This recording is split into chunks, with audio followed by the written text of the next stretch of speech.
আবার তেলাকুচি শাক তুলতে এসেছি, এত মশা এখানটা। দেখে শাকগুলো, এগুলো দিয়ে রান্না করব তরকারি। তো মশা যাচ্ছে না, দাঁড়ানো যাচ্ছে না।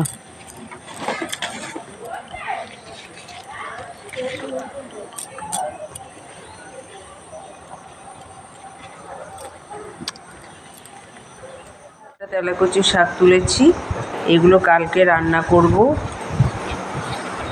এই শাকগুলো খেতে ভীষণই ভালো লাগে। এই কটাই হয়েছে, বেশি আর তুলিনি, একবারে যেদিন যেদিন খাবো সেদিন সেদিন তুলে নেবো। বাড়িরই তো শাক, তাই টাটকা টাটকা হবে, খাওয়া যাবে আর কি। তেলাকুচি শাকগুলোকে এবার কেটে নেব, ছোটো ছোটো করে কেটে ভালো করে কেটে নেব।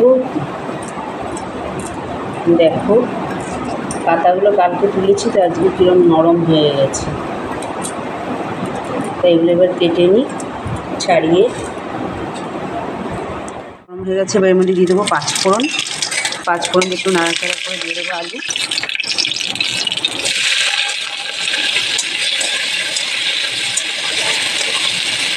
এবার আলুটা একটু ভাজা ভাজা হয়ে যাক, তারপরে তেলাকুচি শাকটা দিয়ে দেবো।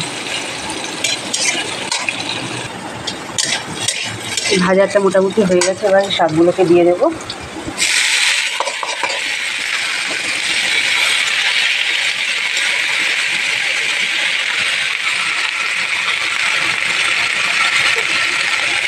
এবার এর মধ্যে পরিমাণ মতো হলুদ আর মিষ্টিটাও দিয়ে দেবো।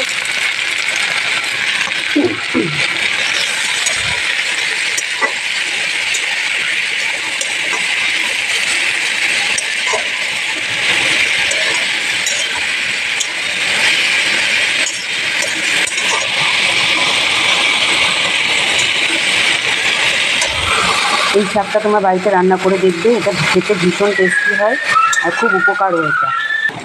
দেখো এটা মোটামুটি পুরো হয়ে এসেছে।